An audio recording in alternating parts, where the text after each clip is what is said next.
Okay, I'm the mom who started the petition to save Pixie Hollow, and what you're seeing here on my laptop is the site of Pixie Hollow. And one of the things that Disney is telling us right now is that essentially it's not profitable, and I'm about to show you some of the many merchandise that is tied in with this. As we start to pan over, we start to see the great pile of stuff that is amassed on my floor that I've brought into this room for you to see. This merchandise is not just for children, it's for adults too. So I'm going to go through and I'm going to show you some of the many things that we have amassed in the last several years since my daughter started playing this game. She always had a real love of Tinkerbell, but that really was brought to light after we started with this DVD, which is the Tinkerbell movie. And we found out that we could create a fairy for her and she could fly it on Tinkerbell with the Pixie Hollow. And she really loved that, so that proceeded into, as you see, posters that can go on her wall. We have a blanket here that she loves. We ended up with these dolls, which run $10, $15 a piece.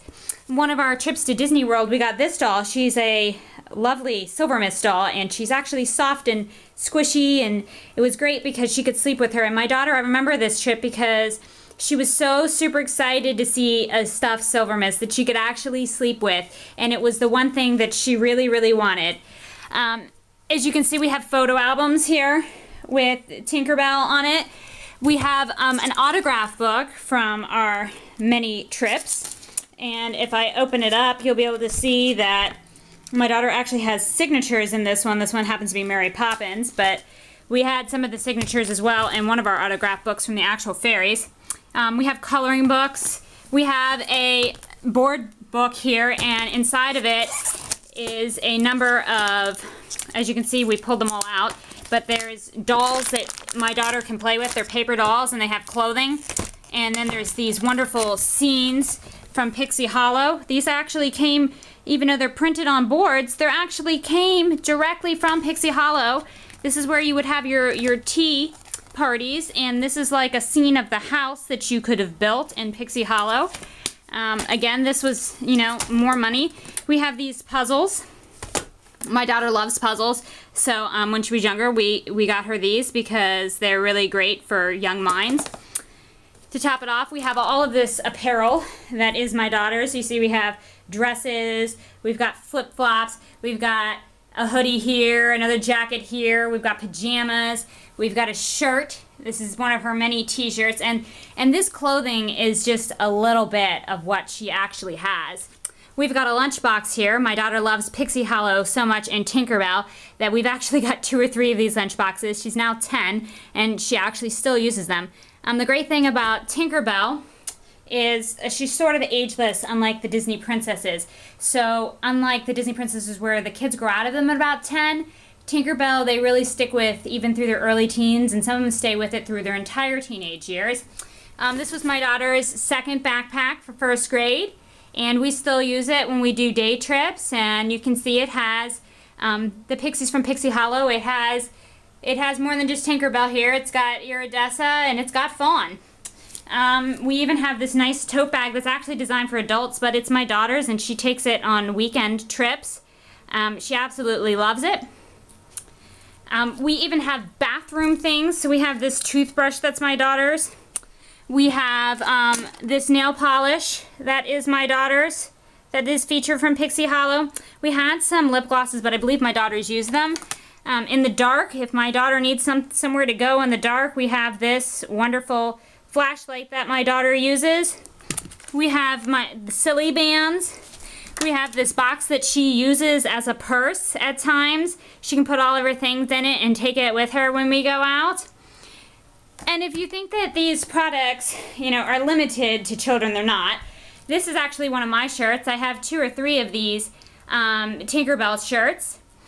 We have these, they're actually Hallmark ornaments of Tinkerbell that we put on our Christmas tree every year. We have Jim Shore Tinkerbell figurines. These are certainly not cheap either. They run $25 to $45 a piece. And if you want to talk about not cheap, this is not my daughter's. This is absolutely mine. This is a Disney Dooney and Burke bag. And this bag is from the Tinkerbell Half Marathon. So when we want to start talking about more expensive and, you know, where does this all money add up to, then we can certainly talk about where it's added up to. We love Disney so much, and my daughter loved them so very much. We actually went to Disney, and if I can get them up, we have pictures of my daughter here at Disney, and we waited an hour for my daughter to meet not just Tinkerbell, but the other fairies, and she got their signatures and had her photos taken with them. And you want to talk about expensive, going to Disney will run you anywhere from the minimum of about $1,000 to a $5,000 trip very easily. And as you can see, she really, really enjoyed that part of our trip. And if you want to talk about, oh, well, that's just for children. No, it's not. In January, I will be running the Disney Tinkerbell Half Marathon. I'm going to go to California, and I'm going to run a half marathon that is dedicated to Tinkerbell. So, as you can see, when Disney's saying that it's not a profitable thing for them, it really, really is. It's not just about the $22.95 that people were paying semi-annually. They are not connecting. There are just thousands of dollars spent. I mean, just on my floor alone, there's thousands of dollars here. And this is only a small portion of our collection. We collect all things Disney. My daughter is much more into Tinkerbell than I am. But there's thousands of dollars here in merchandise. And we're not the only family who spends this money. Many other families do. And so Disney, by shutting down this product, especially with the 2 upcoming movies that children from 6 to 15 are all going to go running out to, are really limiting their marketing capabilities. They really could have expanded this product. They certainly could have definitely marketed it and added more users as well. So this is why we have our petition going to save Pixie Hollow, and you'll see the link at the bottom of the screen. It will come across, it'll be in the links at the bottom, and if you could click it and you could sign to help us save it, because I promised my daughter I would do everything I could to try to save her game. We thank you very much for watching our videos and helping us with our endeavor.